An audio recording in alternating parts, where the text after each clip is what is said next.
essa gestão do Banco Central tem o futuro do Brasil na mão. Eu vou te falar por quê. Porque se perder o Banco Central, certo? Sim. É governo Dilma. O que diferencia hoje do governo Dilma é o Banco Central. Você vai falar, Alain, mas peraí. Pega os índices de atividade Então econômica. a resposta é ego, né?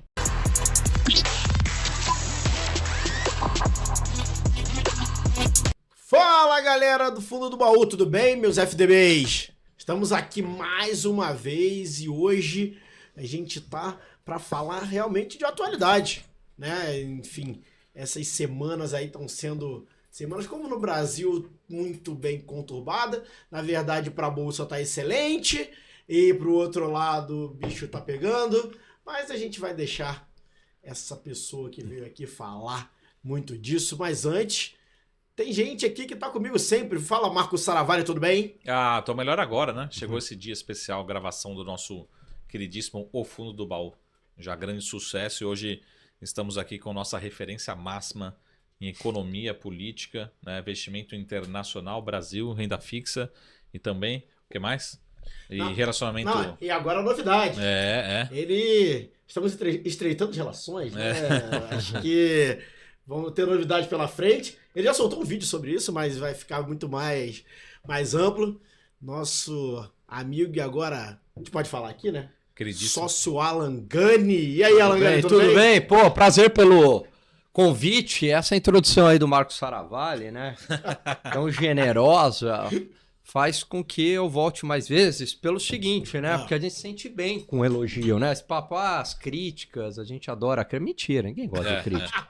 Ninguém gosta de crítica. Você aceita, você... Ninguém gosta de se ver pelado, né? Não, você aceita, você fala, puxa, é verdade, eu tenho que melhorar isso, né? Mas essa sua introdução foi maravilhosa, né? Então eu vou poupar a do cabelo lá que eu tinha segurado do cabelo. Do cabelo, né? A gente até acompanhou no Instagram do Alan Gani aí. Não, e teve... Essa semana teve a morte do Silvio Santos. E aí tem gente que vai ficar no lugar do cabelo ali, ó. Olha lá, o Alan Gani, olha lá. Nossa, o novo jaça do Alan Gani, olha lá. Aliás, Silvio Santos, um grande ícone da comunicação. Cara, ele fez parte da minha infância e adolescência, de todos nós, né? E assim, eu que sempre fui alucinado por comunicação, o Silvio Santos é uma referência, né, cara? Uma referência. Numa época, eu sei que o podcast é de investimento, mas vamos lá. Pode ser sobre empreendedorismo mas também, né? pode ser sobre empreendedorismo. Ele fala muito sobre empreendedorismo. Ele é um cara que, assim, foi, né? Deixou uma lição, né, da meritocracia, do empreendedorismo, de assumir riscos, de inovar, da persistência, da transpiração, do bom humor, né? Não é esse humor chato que a gente tem hoje, asséptico, não pode falar nada, né? Não, ele era aquele humor politicamente incorreto, mas ao mesmo tempo com muita empatia, por isso que não era ofensivo. Gênio, cara, gênio. Só isso que eu queria falar do Silvio Santos. E é bom que você foi nessa linha, Alan Gani, até para chegar nos momentos atuais, mas o próprio Silvio Santos, né, por ser empresário e por muito tempo, ele passou muito pelaquela época ali, a ditadura, com aquela inflação lá no alto. Nesse momento, o ambiente para o empresário, hoje também não é tão, talvez, diferente, mas também era um ambiente muito difícil, né? Principalmente a questão econômica ali. Pensando que política não afetava tanto, mas estava muito, muito conturbado, né? Histórico Brasil, né? Exatamente, né? Foram anos ali difíceis em termos de liberdade de expressão, né? Então você tinha um bom momento econômico, sem sombra de dúvidas, melhor do que o que a gente tem hoje. O Brasil crescia, né? A taxas, e a gente está falando mais ou menos na década de 70, né? Crescia 13% ao ano, né? Empregabilidade muito alta, etc. Criminalidade mais baixa também do que a gente via hoje, mas não havia uma liberdade de expressão. Hoje, eu diria, para dar uma pimentada aqui, não é muito diferente. A gente também não tem uma liberdade de expressão plena no país, né? Algumas críticas são permitidas, outras não. Alguns assuntos você pode entrar, outros não. A gente viu aí instituições de Estado sendo utilizada de maneira informal para perseguir opositores. Qual a diferença disso para os anos de chumbo? No meu entendimento, nenhuma. E o momento econômico, né, que a gente vive também, aí sim é bem diferente de lá de trás, né? Não que lá fosse também um céu de brigadeiros, aliás, até muito do que a gente vive hoje tem a ver com o momento lá de trás, Será né? que era... de excesso de gastos. Isso, eu falar de incentivo de desenfreado, estatal, 50 anos e 5 tudo, enfim, você teve uma série de políticas que eu vejo que foram equivocadas, que na época pareciam corretas, mas depois, à luz da história, foram equivocadas. E essa mentalidade, né, de subsídios estatais para empresários, né, do inchaço da máquina pública, do Estado protagonista do crescimento econômico, tá aí até hoje, né? Agora, voltando ao Silvio Santos, eu acho que essa é o desafio do empresário, né? Que é você conseguir passar por diferentes regimes, né? E sobreviver, né? Então, veja, né? Eu não lembro exatamente quando começou o SBT, né? Mas é uma empresa que está há muitos anos aí e que vai se remodelando e se readaptando, né? A tempos difíceis, a crises econômicas, a crises políticas, a crises institucionais. E o empresário no Brasil é muito complicado. É um jogo de sobrevivência. É um jogo de sobrevivência. Porque diferente, por exemplo, dos Estados Unidos, né? Os Estados Unidos, as instituições são muito mais fortes, a força da liberdade de expressão também é muito maior. Então é mais difícil, não que isso não ocorra lá, mas é muito mais difícil o empresário ser alvo de toda a máquina e de todo o aparato estatal nos Estados Unidos, né? No Brasil, a gente sabe, o empresário ele tem muito mais medo e por isso que ele tem que ter muitas vezes esse jogo de cintura, né? A sociedade cobra do empresário dizendo, poxa, mas tem que enfrentar o governo, tem que enfrentar instituições, Supremo, etc. e tal. Mas eu também entendo o lado do empresário, porque não é fácil, né? No Brasil, o uso do aparato estatal contra um empresário é muito grande, né? O jogo é duro. Então, o empresário, além de se preocupar já com alta carga tributária aqui no Brasil, com a burocracia, com altas taxas de juros, né? Ele também tem que se preocupar com ser alvo de perseguição política. A gente viu isso com o caso da Van. Sim. Né? Ele simplesmente externalizou a opinião dele, Polícia Federal batendo na porta da casa dele, né? Em conversa privada de WhatsApp. Então, veja, esses empresários que estão aí há anos e que conseguem se adaptar, eles têm muito mérito, né? E eu acho que aí o Silvio Santos conseguiu se adaptar e não deixou de passar a mensagem, né? Ele sempre foi crítico ali, com muita educação, com muita elegância, mas tem vídeos aí que circulam, né? Onde ele passa a mensagem. E é uma mensagem pró-liberdade, né? É uma mensagem de um mundo mais livre, né? Seja economicamente, seja em liberdade de expressão, seja politicamente falando. Boa. Falando só para a gente não se estender muito aqui em política, mas você acha que isso é um mal de Brasil, de América Latina? É uma síndrome de vira-lata? Ou você acha que a gente sempre vai ser o vira-lata? Eu acho que isso está muito impregnado na América Latina, né? E particularmente no Brasil, não sei dizer exatamente os outros países, mas particularmente no Brasil, a gente é muito passivo, né? Em aceitar, em normalizar algumas coisas que não são normais, né?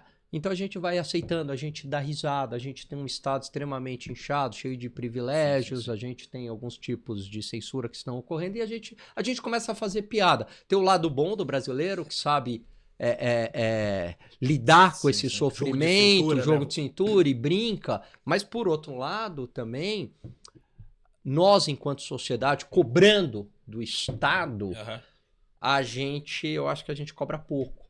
De um tempo para cá isso tem mudado, a cobrança tem sido maior, talvez em função das redes sociais, talvez em função de outras correntes de pensamento aqui no Brasil, e por isso que isso incomoda tanto, autoridades, mas isso tem mudado, né? Mas estamos longe do ideal. É uma sociedade muito menos aguerrida, por exemplo, do que até a própria sociedade argentina. Eu vejo que o argentino, nesse sentido, é muito mais politizado do que o brasileiro, né?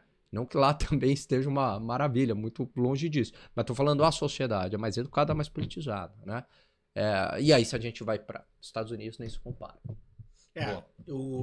E usando isso que o Marco perguntou também, você falando da questão da politização, não só na questão de você combater, mas também de você ter argumentos que são argumentos que agreguem valor, né? Não é só a questão do levantar a mão, tá tudo ruim, mas argumentos que agreguem valor dentro dessa sociedade empresarial mesmo que necessita, né? Então são fomentos de estímulos que você necessita, que às vezes você até tem fomentos, né, de estímulo, a gente vê, só tem que...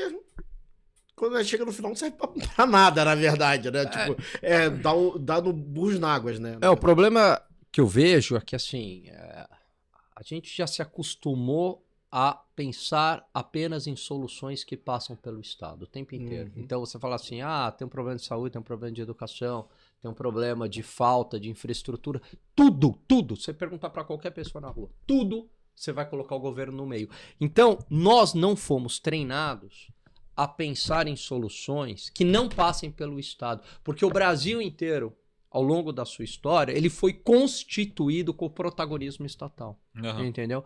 Então é diferente, por exemplo, na sociedade americana, embora isso tenha mudado um pouco lá, mas ainda tem muita resistência, se perguntar para um americano, né, ele vai pensar muito mais em soluções fora do Estado, né? Entendeu?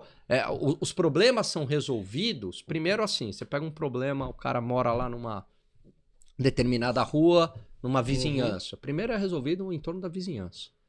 Depois, podemos fazer isso, podemos fazer aquilo. Eles mesmos se organizam, né? Já tem uma organização do bairro, vamos fazer isso.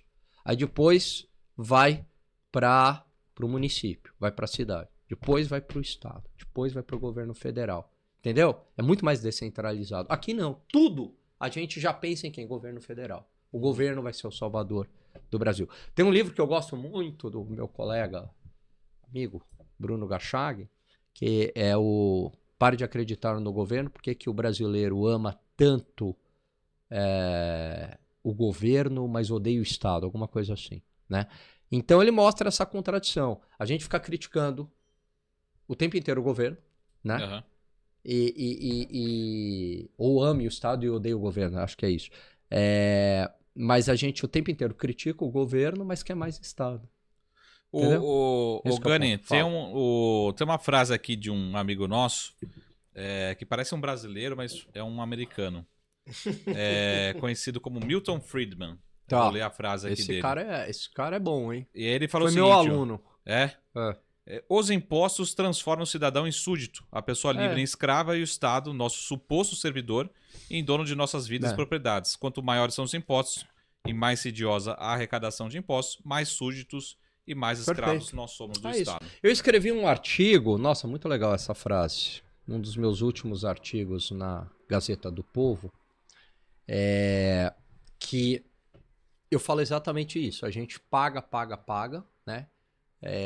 Para privilégios, porque assim, o dinheiro do governo, não só do governo, estou falando de todo o aparato estatal. Então estou falando governo federal, parlamentar, Supremo e tal. Todo mundo.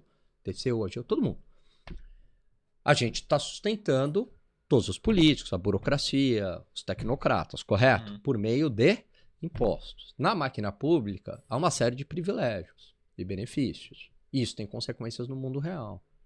Porque se o orçamento do governo é limitado. Por que o orçamento é limitado? Porque a produção de riqueza numa sociedade é limitada, né? Então você soma aqui tudo que foi produzido, esse podcast, esse copo d'água, esse microfone, tudo que a gente produziu em um ano de bens e serviços finais, a gente soma tudo isso, cada um tem o seu valor e a gente chega em algo chamado PIB, não é isso?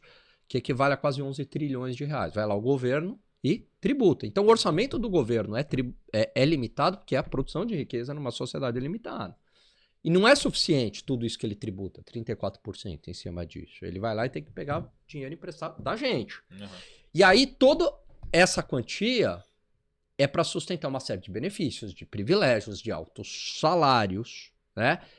E também agora o que a gente vê, instituições que não funcionam bem. Então é assim, essa é a tônica do meu artigo. Você está pagando, né, para ter, por exemplo, perseguição política, né? Porque o que a gente viu, de acordo com a matéria da Folha de São Paulo, né, que utilizando ali o ministro do STF, utilizando o TSE de maneira informal e seletiva para produzir relatórios para alimentar inquérito da fake news no STF, você está confundindo ali a figura do juiz e do policial. Peraí, você é juiz, você é policial.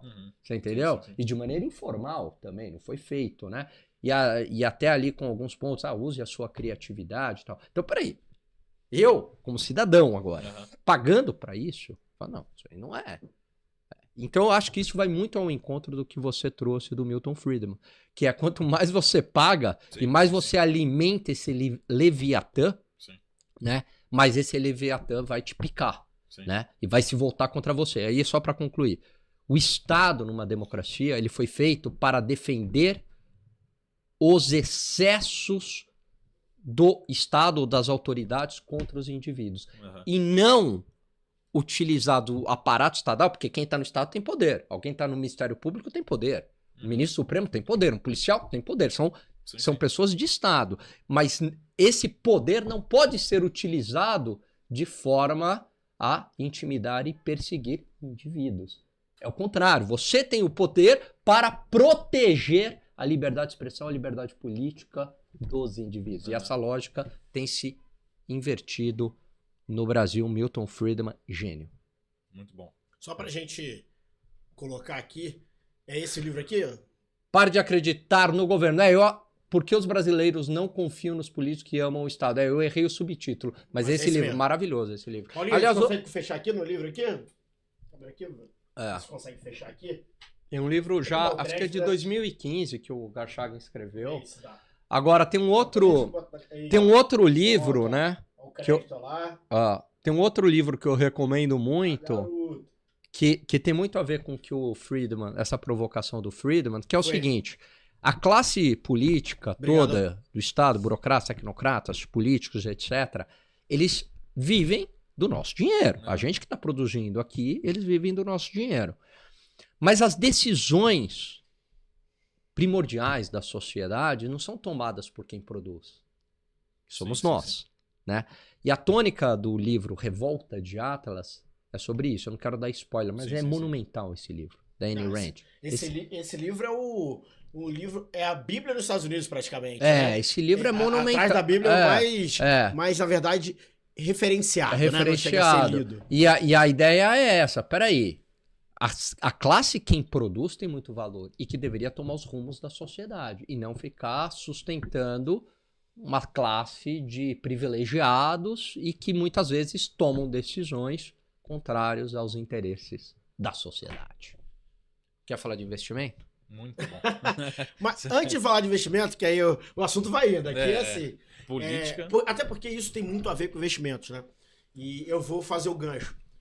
Talvez esse comportamento, aí a gente fala de comportamental, né, do investidor, comportamental do seu cliente, enfim, como a gente trabalha muito, que a gente trabalha muito mais comportamental do que investimento, tá? A rentabilidade, acho que é o maior fake que existe quando você trabalha com pessoa física, varejo, é rentabilidade. É comportamento o tempo todo, né?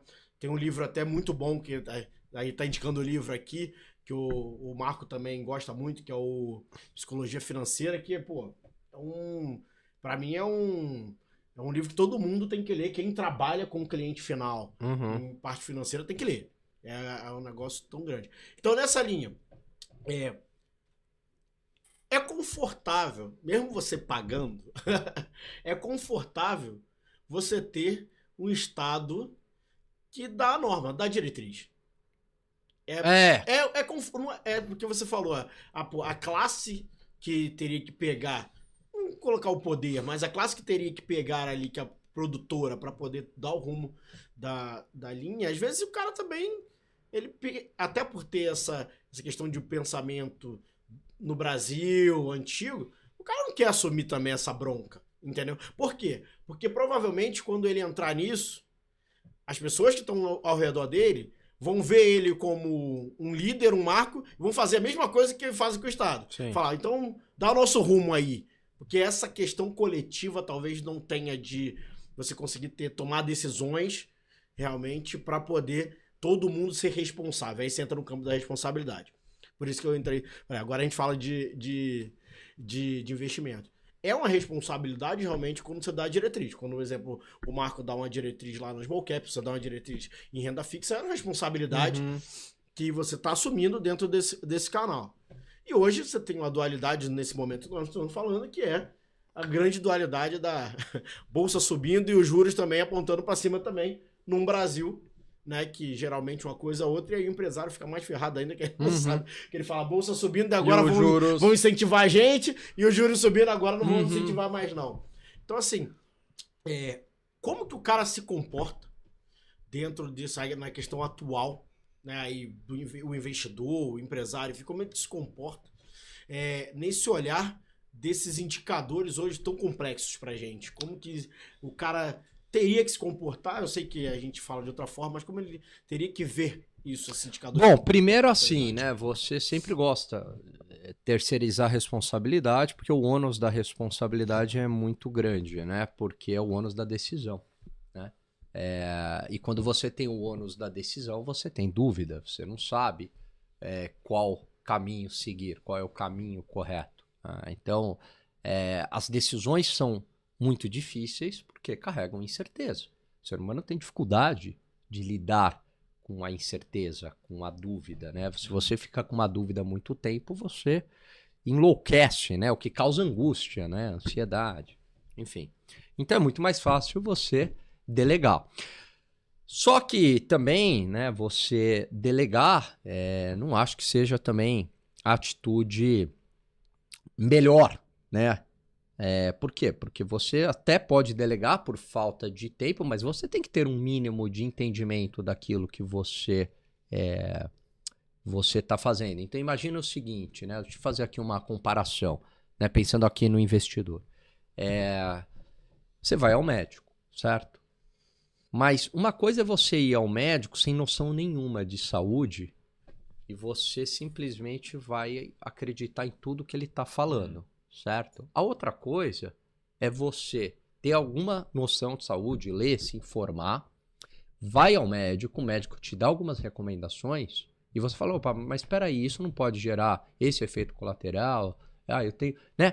O papo vai ser muito mais rico, você vai extrair o melhor do médico, né? Mas eu não vou deixar de ir ao médico, porque o médico é especialista nisso. Sim. Mas eu tenho uma noção de saúde. É importante eu ter essa noção de saúde e continuar indo ao médico. Deu para entender? A mesma coisa com o investidor. Eu posso delegar os meus investimentos na tomada de decisão. Legal. Mas é importante eu também entender, ter um mínimo de entendimento, até para cobrar o que a outra parte está fazendo. E até para avaliar se a outra parte está indo bem ou não. Para quem eu deleguei os meus investimentos. Em relação aos cenários tão contraditórios, né, que a gente vive, a Bolsa aqui no Brasil, ela tem recuperado aí ultimamente, né? Basicamente você tem uma recuperação da atividade econômica aqui no Brasil, né? O Brasil meio que se adapta, né, num cenário impressionante, assim, o setor privado, a capacidade de adaptação, né? Os juros estão altos, apontando para cima. Você tem um problema fiscal grave no país. Expectativas inflacionárias piorando, mas a gente conseguiu se adaptar à atividade econômica, pelo menos esse ano tem surpreendido, desemprego tem caído. Diga-se de passagem, muito disso tem a ver com investimentos contratados no governo anterior, eu não lembro exatamente a cifra, mas o Paulo Guedes num podcast fala que já tinham investimentos contratados para uma década, então tem um efeito aí de reformas feitas lá atrás. Mesmo taxa de desemprego, tem um estudo do INSPER que mostra isso. Reforma trabalhista impactou positivamente, feita no governo Temer. Enfim. Então tudo isso gera aí alguma recuperação. O mercado de trabalho e atividade econômica é bom para a empresa, né? E, além disso, redução da taxa de juros, ou possibilidade agora real e concreta de redução dos juros dos Estados Unidos. Diminui o prêmio lá nos Estados Unidos, na renda fixa, dinheiro começa a buscar prêmio em países emergentes. Então a Bolsa acabou sendo impulsionada por esse movimento a despeito dos juros elevados, né? Agora imagine se a gente tivesse tudo isso, os juros em queda, perspectiva de queda por conta do melhoria do cenário fiscal. A Bolsa estaria explodindo, assim como explodiu a Bolsa Americana. Agora, é curioso, porque eu posso olhar o copo meio cheio ou meio vazio, né? A Bolsa, em reais, ela deu essa estilingada recentemente. Ah, máxima histórica. Tá. Mas se a gente, por exemplo, pegar desde o pré-pandemia até agora, tá, uma máxima histórica que você andou de lado há muito tempo, né? Um crescimento o quê? De 15%? Talvez um pouco mais que isso em 4 anos e meio. Se pegar o S&P 500 dolarizado, é 130%. 130% em 4 anos e meio. Bateu a renda fixa brasileira de lavada, bateu a Bolsa, então nem se fala. Então esse é o primeiro ponto, né? Segundo ponto, se o Ibovespa dolarizado está 41% abaixo da máxima histórica. Dolarizado. Então em reais está na máxima histórica, mas dolarizado está abaixo da máxima histórica. Então mostra assim, tudo bem, o cenário deu uma melhorada para o investidor, mas não é um céu de brigadeiro. Sim. Deixa eu fazer uma grande provocação aqui, senão a gente Provocações. Passa o time. E com ganho e provocação, né? Unir a economia com a política. A gente começa a escutar de 1-2 semanas para cá, até um pouco dessa sinalização que está virando consenso de que o Banco Central aqui no Brasil talvez tenha que subir os juros, né? Mas eu escutei isso também poucos dias para cá, de que existe a percepção que o governo atual está aumentando a sua preocupação em relação ao resultado fiscal. Dá para acreditar numa fala dessa? Ou será que só, por exemplo, o governo entende que só meio comunicação, né? Você fala, pô, você truca, mas na verdade você está com a mão ali vazia, né? Você não tem nada. Como é que você vê essa leitura do mercado que teve algumas opiniões que vão mudando a cada 12 horas, nem 24 horas, vão mudando rápido. Eu acho o mercado financeiro muito ingênuo em termos políticos. Sabe ganhar dinheiro, sabe operar, mas não entende de política. Tem casos aí de gestores de fundos, né? Economistas do real, né? Que acreditaram, né? Que caso eleito o atual presidente, ele iria fazer um ajuste das contas públicas, seria pragmático. Eu cansei, enquanto eu ainda trabalhava na BMC, eu cansei de entrevistar, Paula é testemunha, eu cansei de entrevistar pessoal falando, eu falava essa pergunta, vai ser Lula 1 na lata, Lula 1, Lula 2, o que vai ser? Que não seja Dilma. Ou Dilma. Que Lula 2 e Dilma enxergam o mesmo movimento. Aí... Não, essa é a grande pergunta. Baita ensabonetada. E isso aí tem gravado, né? Eu falava categoricamente, a Paula é testemunha, e falava também, falei isso em outras emissoras, enquanto convidado. Falei, vai ser estilo Dilma. Não vai ter ajuste fiscal, vai dobrar a aposta. Lula não tem incentivo para ser austero, como era no primeiro mandato. Ao contrário, ele chega no poder no seu terceiro mandato com ressentimentos, né? E aqui não vou entrar no mérito da Lava Jato, mas chega ressentido na visão dele, né? Querendo dar a volta por cima, sem já caminhando para o final da vida, sem muito incentivo para quarto mandato, entendeu? Ele vai dobrar a aposta, né? E como que a gente observou? Aí o mercado piorou muito, certo? A minha interpretação, o pessoal chegou do lado dele, as mentes ali mais, né? Racionais, que tem gente ali estrategicamente que é inteligente, né? Independentemente eu discordo muito da política econômica do Haddad, mas o Haddad é um cara inteligente, né? Em termos estratégicos, o Dirceu é um cara inteligente, sabe enxergar, né? Sabe medir a temperatura. O Dirceu é um cara inteligente. Provavelmente essa turma chegou lá para o presidente, baixa o tom. Vamos começar a fazer uma mensagem, porque se a gente perder o mercado financeiro, a gente perde capital político.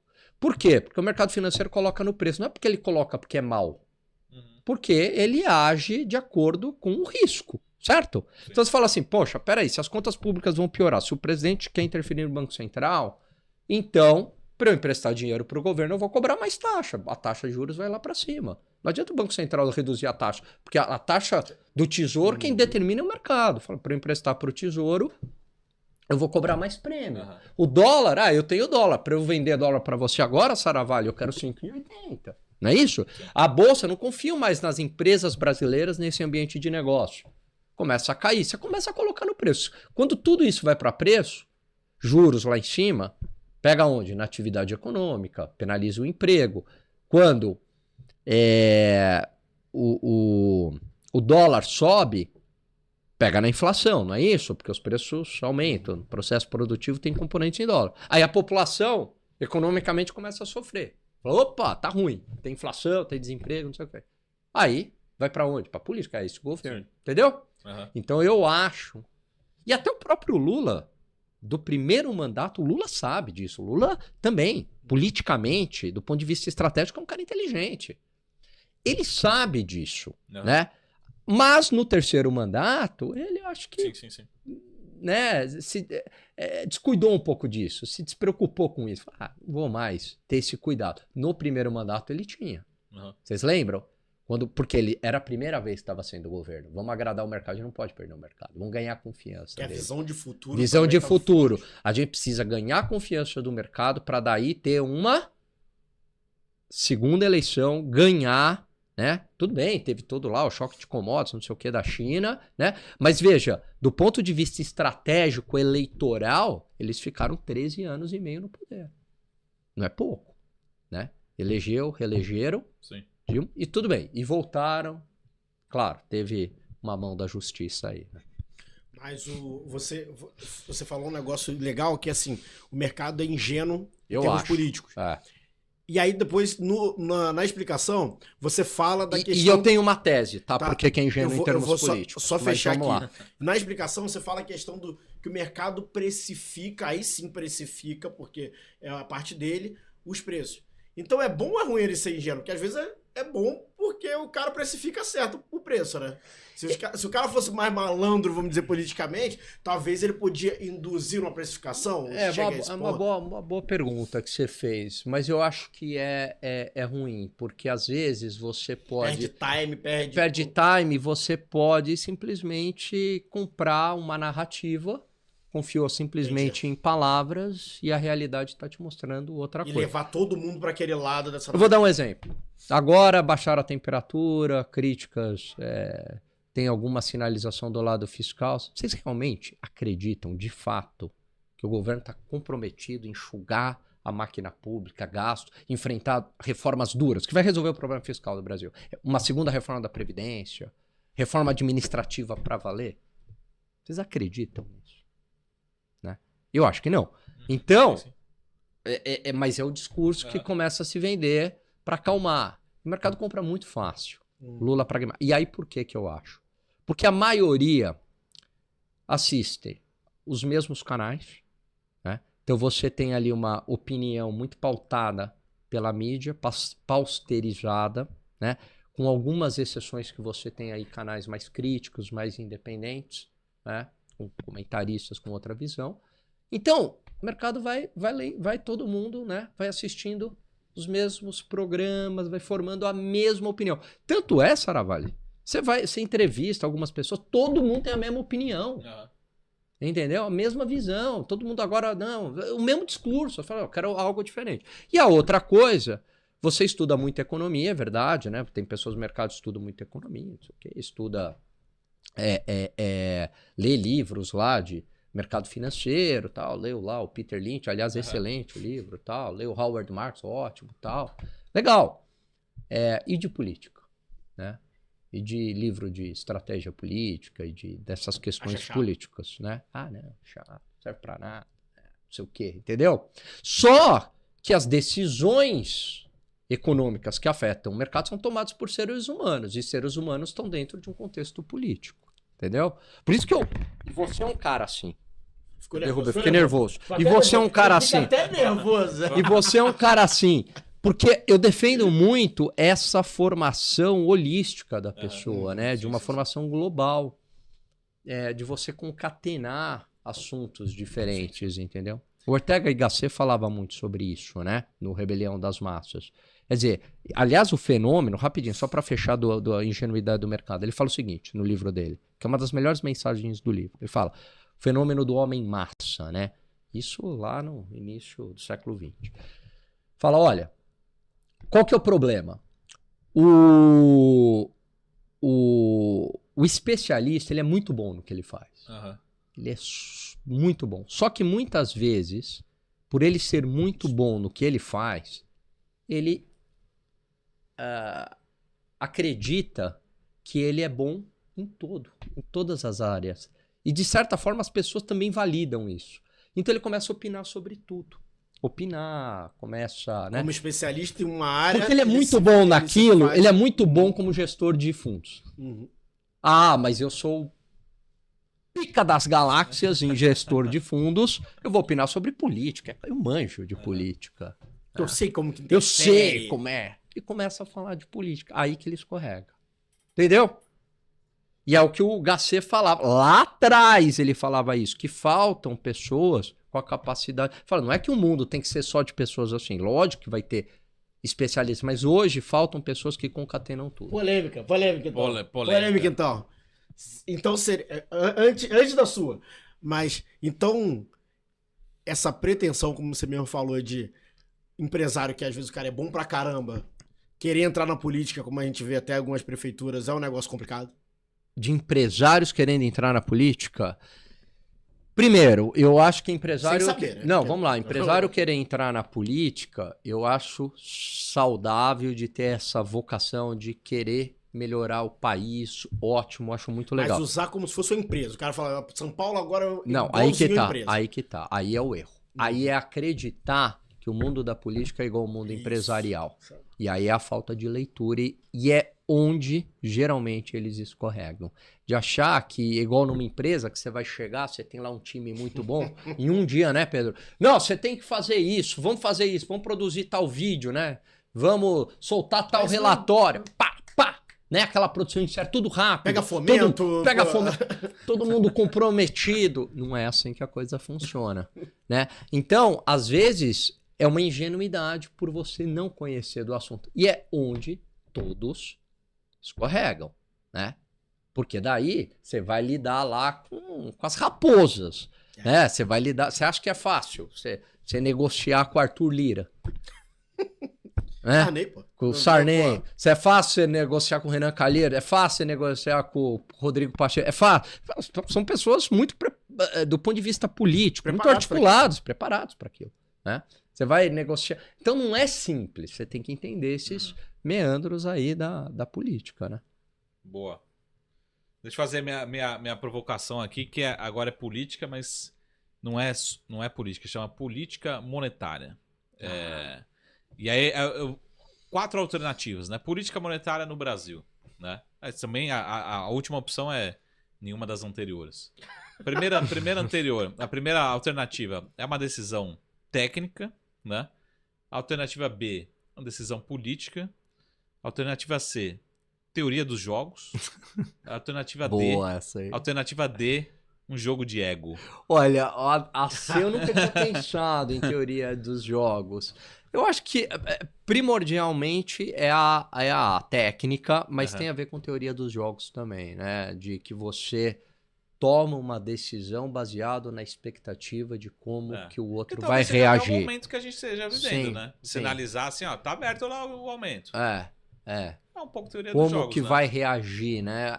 Muita coisa é explicada por teoria dos jogos, né? Então eu fico com a A e com a C. Acho que ego não. Acho que até eles queriam ter menos holofotes, para falar a verdade, né? Porque é muita pressão. Na D, né? Que é o que você falou. E a B, política.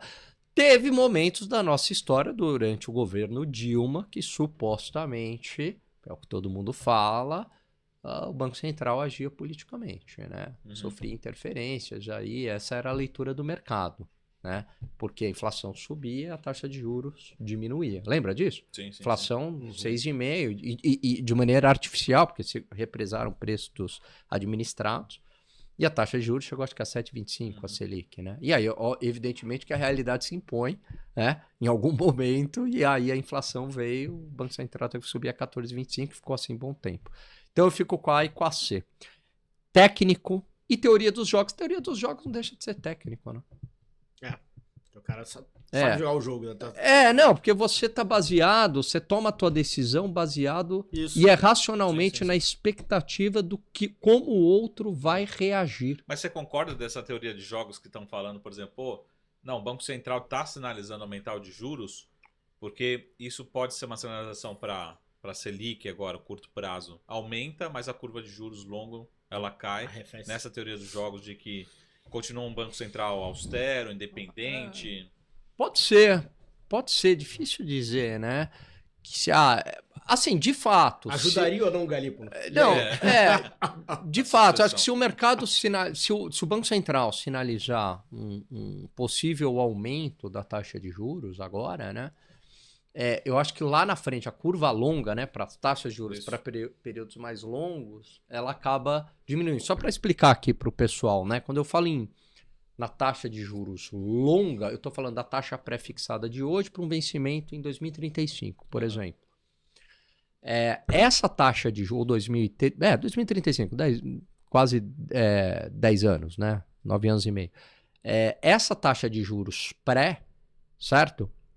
Ela embute todas as expectativas da Selic de hoje até aquele vencimento, uma média disso, uma média geométrica, mais um prêmio de risco. Se eu estou colocando que o Banco Central vai subir mais a curto prazo, Sim. então a curva deveria subir, concorda? Sim, porque toda, né? Uhum. Mas eu estou falando que essa subida de curto prazo vai controlar a inflação e as expectativas inflacionárias de tal maneira que eu começo a projetar para prazos daqui 3 anos, por exemplo, eu começo a projetar Selics menores. Então, a despeito de uma alta no curto, a Selic para horizontes mais longos começa a ficar menor. E o prêmio de risco também diminui. Então, essa seria uma ideia. Mas não sei se o Banco Central chega a pensar nisso, porque é muito difícil você controlar a reação, né? Entendeu? Eu vejo que eles, assim, deixaram a porta aberta, né?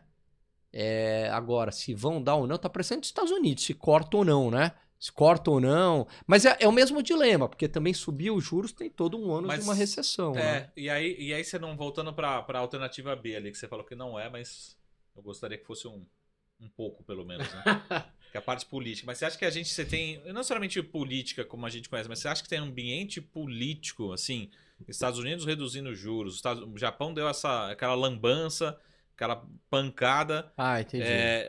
Tem ambiente para falar assim, pô, mas o que o Brasil tá fazendo lá? Saravalli, eu digo que tem, porque o Banco Central, ele foi pioneiro aqui no Brasil na subida de juros, né? Quando tava todo mundo com juros 0, a gente era 2, que pro Brasil era um negócio maluco, assim, pra pandemia. Acho que o Banco Central errou, mas também é muito difícil julgar o Banco Central à luz de tudo que estava acontecendo na pandemia.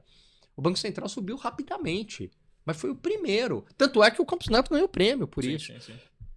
Porque o Banco Central aqui teve a ousadia de, subir o juro, enquanto os Estados Unidos ainda estava discutindo se ia subir ou não. A discussão era do tapering, né? Sim. Quando que ia parar a compra de ativos. União Europeia idem, Japão idem. E aí a gente saiu na frente. Portanto, se a gente saiu na frente também no processo de redução. Só que esse processo de redução encontrou, né, um obstáculo no meio do caminho. Né? Por quê? Porque é difícil os juros cair aqui, a Selic, aí falando da Selic, juros de curtíssimo prazo, né? É difícil a Selic cair para menos de 10% no Brasil, porque a gente tem questões fiscais, a inflação aqui, ela volta facilmente, no meu entendimento, muito ligado à questão fiscal, tá? Então, talvez o mundo desenvolvido passe pelo mesmo processo, né? Começou a cortar, não dá para cortar mais porque a inflação tá voltando e vai ter que começar a discutir subida novamente. Igual aqui tá acontecendo no Brasil. Mas eu vejo que não pelo histórico que ele não, né? A equipe, os 9 lá, foram muito audaciosos em subir quando ninguém tava subindo. Boa. Excelente. Respondido? Para mim foi uma letra E aí, foi todas as alternativas. Todas. Um pouco. Talvez não a intensidade ali, né? Mas até explorando um pouquinho, Marcão, você colocou essa quarta do ego porque você vê o quê? Eu vejo um pouco do Banco Central justamente isso, assim, acho que o recado que pelo menos que o mercado está querendo ler, minha interpretação o Banco Central precisa mostrar para todos os agentes que ainda é um Banco Central independente, forte, austero. Manter, né? E aí fala assim, pô, acho que a gente vai talvez passar uma sinalização ali um pouco de frouxo e afrouxamento, né? Se eu começar a querer meio que entregar a política monetária pro Ministério da Economia. O governo. Não, o Ministério da Economia e eu sou o Banco Central. Então acho que tem um pouco. Não sei se é um pouco exagero meu. Eu vou te falar uma coisa. Se for mesmo o Galípolo, tudo bem, não depende só dele, mas ele sendo o presidente pode dar o tom. A equipe, vamos falar assim, né? Não gosto, porque senão personifica muito numa pessoa e não é assim. São 9. Mas essa gestão do Banco Central tem o futuro do Brasil na mão. Eu vou te falar por quê. Porque se perder o Banco Central, certo? Sim. É governo Dilma. O que diferencia hoje do governo Dilma é o Banco Central. Você vai falar, Alain, mas espera aí. Pega os índices de atividade econômica. A resposta é ego, né? Pega os índices de atividade econômica do governo Dilma. Mais um pouco, porque lá na frente, mais um pouco, daqui, imagina, 6, 8 anos, porque tem, como você falou, o presidente do Banco Central, do governo FHC, tá? Todo mundo lembra, né? Lembra. Você olha, pô, quem então, foi aí que tá. Por isso que é o ego projetado, né? Talvez não seria assim, eu não usaria talvez a palavra ego, mas eu quero manter minha reputação, sim. Porque pensa o seguinte, ó. Se eu olhar o governo Dilma, a taxa de desemprego era menor do que hoje, porque todo mundo está falando agora, não, era menor. Os índices de atividade econômica eram melhores, o Brasil crescia numa média 3, pouco mais do que cresce hoje. O que diferencia então o governo Dilma de hoje? O gasto público hoje é muito pior do que o governo Dilma. Dívida pública é muito mais alta. Déficit nominal, muito mais alto. Déficit primário, muito mais alto. Então, o que diferencia? Que ali havia um represamento artificial dos preços, né? E o Banco Central começava a reduzir taxas de juros com uma inflação alta. Hoje, o que a gente tem de diferente? Que está melhor? A gente tem um Banco Central. O resto tudo está pior. Desemprego está pior, a atividade econômica está pior. E só para comparar os dados. E o fiscal está pior. É o Banco Central. Porque com já essa desancoragem da inflação, o Banco Central já deixa aberta a possibilidade de subir os juros. É a única coisa que diferencia. Se o Banco Central, a partir de 2025, seguir nessa linha que foi em 2011, 12, 13, acabou. Perdeu o mercado. Perdeu. Aí é volta da inflação. Aí. Porque se agir, condicional, se agir politicamente, começar a reduzir a taxa de juros com crescimento da inflação, é governo Dilma, novamente crise econômica. Então a responsabilidade deles é muito grande. Agora com rebote maior, né? Porque o cara tem já esse histórico. Tem todo esse histórico. Pertinho, exatamente. O cara fala, agora é isso mesmo. Eu vou seguir politicamente, quer dizer, eu vou sofrer as pressões políticas do governo Lula. A gente vai sofrer aqui, né, igual sofreram lá atrás. Hoje o Banco Central é mais blindado, institucionalmente falando. Ou a gente vai entender o nosso papel aqui e salvar até a reputação. Porque o Gabriel Galípolo, veja, ele quer ser uma pessoa... Se ele baixar, quer dizer, ele der esse tom, começar a reduzir a taxa de juros e convencer os demais a reduzir, mesmo com inflação, talvez politicamente dentro do PT ele seja um herói. Sim. Ele vai ter espaço lá dentro, né? Politicamente. Mas será que ele quer essa carreira política? Ou ele é um cara de mercado? E ele pensa em voltar para o mercado? Porque ele foi um cara de mercado. Sim. Né? Mesmo que academicamente ele tenha ali uma linha mais keynesiana e tal, mas ele foi um cara de mercado. Né? Será que ele quer ter essa mancha no currículo dele? E aí não tô nem falando de ego, tô falando de sobrevivência mesmo, reputação, né? Falando, não, daqui a pouco eu não sou mais presidente do Banco Central. Daqui a pouco sai como, né? eu tenho que voltar pro mercado, eu tenho que bater lá na porta do Banco Saravali, da MSX. Opa! Já estamos contratando já. Fala, e aí? Seleção. De acordo com a reputação, né? Eu Seleção. A gente não sabe. Eu quero ser economista aí, daí mesmo. Como é que eu faço? Fala, putz, mas você, lá Melhor no Banco não, né? Central você pisou na bola. Melhor. Agora, ó, você foi bem lá, fez uma boa gestão no Banco Pode Central. vir, pode Aí vir. na MSX a gente vai falar, então, aqui para ser economista, aqui a gente tem na fila, aqui a gente está na entrevista final, você foi bem. Tem o Paulo Guedes aqui também, a gente está contratando, né? Temos o Campos Neto, tá entre os três aí, né? Porque trabalhar, Sim, né? sim. Certo? Ou não é? Enfim. O cara tem que ver o que ele quer pra ele. ver o que E ele como quer você pra falou, ele. não só ele, né? Toda a gestão, porque isso é importante também, né? Toda a Se fosse gestão. só ele era uma coisa. Toda a galera Por exemplo, ali tem um nome O ali. Piquete foi meu professor na graduação. Uhum. Né? Evidentemente que ele não vai lembrar de mim, mas eu lembro dele. Depois eu encontrei com ele numa academia velho. que eu. Você já tava com esse cabelo aí? Não. Ah, ele não lembra mesmo.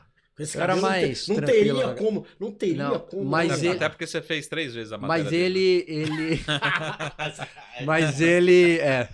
Mas ele. Estamos contratando nosso economista chefe. Vamos ver. Fez 3 vezes. Mas ele, o Piquete, pô, cara técnico, sério pra caramba, entendeu? Isso daí, mas não depende só dele, né?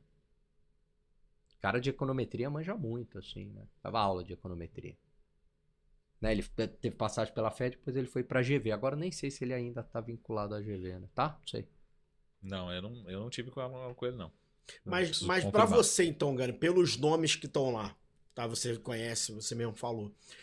E talvez essa. É porque sempre também tem isso, né? Os cortes, né, de mundo, né? A gente, óbvio, sempre pensa que as coisas já passaram muito tempo, né?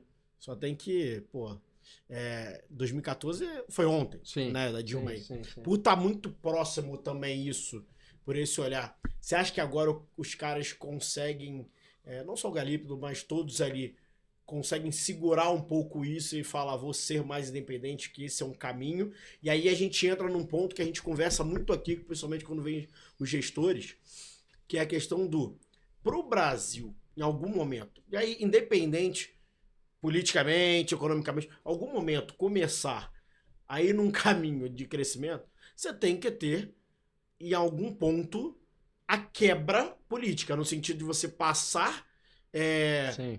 desenvolvimento e processo de um governo para o outro. Se você não fizer isso, cara, é praticamente impossível, igual na empresa, se você mudar toda hora, passa CEO, você muda projeto, você mata a empresa. Será que hoje há esse nível de pensamento de responsabilidade de você... a gente só consegue avançar se a gente conseguir ser atemporal no questão de governo? De você ter uma política de Estado, né? E não política de governo, né? Eu acredito, tá? No corpo técnico do Banco Central. Eu tendo a responder que sim, mas evidentemente tem toda a pressão política. O que nos ajuda hoje para trazer uma mensagem um pouco mais de otimismo, né? É que o Banco Central está mais blindado, entendeu? Então, diferentemente lá de trás, né, quando foi o Tombini, se você não seguisse, não agradasse o governo federal, ele poderia ser mandado embora a qualquer momento. Sim. Veja, o Tombini era bom tecnicamente, tá? É bom tecnicamente, mas evidentemente, né, que existia uma pressão política muito grande em cima dele, né? Não só dele, né, mas de todo aquele Banco Central na época, né?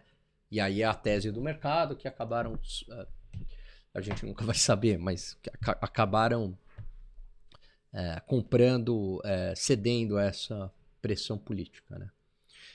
Hoje é muito mais difícil, porque para você mandar embora um diretor ou do Copom ou o presidente, dá para mandar? Dá. Mas é um processo muito mais difícil do que era no passado. Não é simplesmente uma decisão do presidente da República e acabou. Passa pelo Congresso, eu tenho que ver o porquê que está sendo mandado embora, né?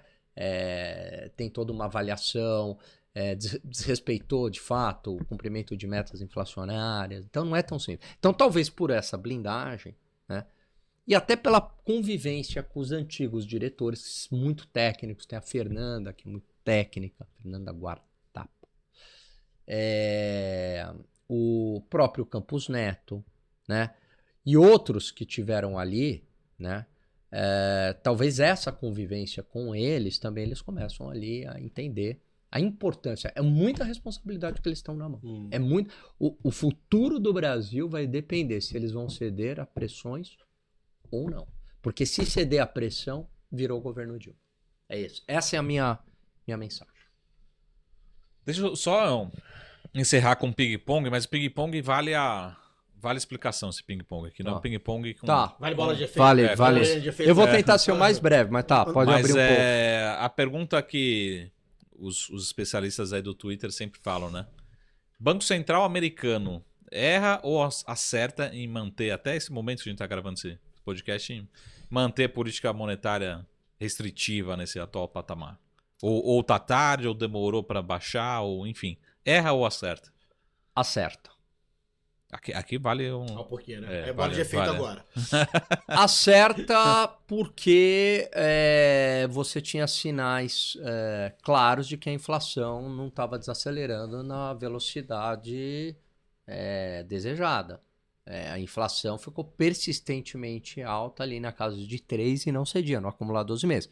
Você vai falar, mas 3 é baixo para o Brasil, só que a meta deles é 2. Agora, eu acho que também, agora, insistir nisso, você pode ter efeitos bastante complicados lá na frente, né? Então, acho que também já está na hora de reduzir, porque ficou restritivo durante muito tempo. Vamos lembrar que o Banco Central americano inundou o mercado com moeda, com dinheiro barato, com crédito barato. É óbvio que isso ia gerar inflação, ele está no processo de enxugamento agora. Boa. E a gente já falou bastante, mas vamos só para terminar o ping-pong. Brasil, né? Política monetária no Brasil. Erra ou acerta e mantém 10,5%? Ou qualquer sinalização? Acerta porque as projeções de inflação estão piorando. Você vai falar, o que isso tem a ver? Se todo mundo acreditar que vai ter mais inflação lá na frente, ela se concretiza no presente. Porque o empresário começa a reajustar preço. Fala, vai ter inflação, vou reajustar. Sim. Então esse é o primeiro ponto. Segundo ponto, fiscal piora. Se o fiscal piora, desancora as expectativas inflacionárias e também sobe o dólar que pega na inflação. Fiscal piorando traz pressões de demanda, aumento do gasto público do governo, pressão de demanda. Então eu vejo que sim, a política monetária está trabalhando em dobro porque a política fiscal não faz a sua parte. São 2 turbinas o avião. Então essa turbina está tendo que trabalhar muito mais porque a política fiscal está frouxa. Se a política fiscal, arrecadação menos gasto, trabalhasse melhor, a política monetária poderia ceder. Temos uma manchete aí, né? Política monetária trabalha em dobro. Já falou de tudo. Tem manchete, tem corte. Tipo, esse Banco Central tem o futuro do Brasil nas mãos. Porque é o que diferencia do governo Dilma. Uhum. O resto está tudo pior do que o governo Dilma. Pode pegar qualquer indicador. Desemprego, pior. Atividade econômica, pior. Na verdade, pior. Lá, eles também tinham o futuro na mão, só não sabiam, né? Só não sabia. Porque entendeu? Se tivesse essa consciência que tem hoje, talvez... A única coisa que está melhor é o Banco Central independente e a inflação, que está melhor. De fato, a inflação está melhor do que no governo Dilma. Né? Mas se começa a piorar a inflação e perde o Banco Central, mas aí acabou. é outro programa, né? É outro programa, entendeu? É outro programa porque assim... E o fiscal está muito pior. É outro programa, porque assim, a inflação está melhor por políticas para isso acontecer, ou porque você teve um momento também desinflacionário absurdo no mundo em 3 anos atrás, no máximo, entendeu? E aí depois se voltar direitinho, não tá tão melhor assim. Então é outro programa. É outro programa. É isso. É um monstro, hein? Excelente. Marco Saravari. Muito bom. Temos um monstro na mão. Alan Gani. Mas a gente vai ver muito mais Alan Gani agora por aí, né? Agora, se Deus quiser. Na nossa famosa MSX Fundo do Baú, SaraCast, onde ele quiser estar, ele vai estar. É onipresente. Onipresente. Pode fazer o merchan? Claro, você é o Estamos... cara. Olha o cabelo de licença. Você é o cara. Vai, garoto. Estamos na MSX. Estou como economista-chefe, estrategista de investimentos internacionais, comentarista da Jovem Pan diariamente, Jornal da Manhã, e no 3 em 1, das 4 às 6. Jornal da Manhã, comentários de economia, colunista da Gazeta do Povo e professor nas horas vagas. E professor ele deixou em aberto, porque não falou que professor que é. É professor da vida, né? Professor... Mas eu tô sabendo que ele dá aula junto com o Paulo Guedes. Então.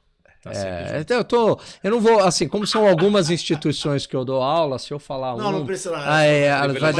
vai dar ciumeira, né? Mas... Então eu deixo em aberto. Temos a novidade aí de renda fixa, daqui a pouco o pessoal vai saber, né? Isso aí. Tem novidades por aí. É isso aí. Valeu! Imagina, obrigado. Hein? Muito gentil. Valeu, um abraço e até o próximo Fundo do Baú. Um abraço! Tchau.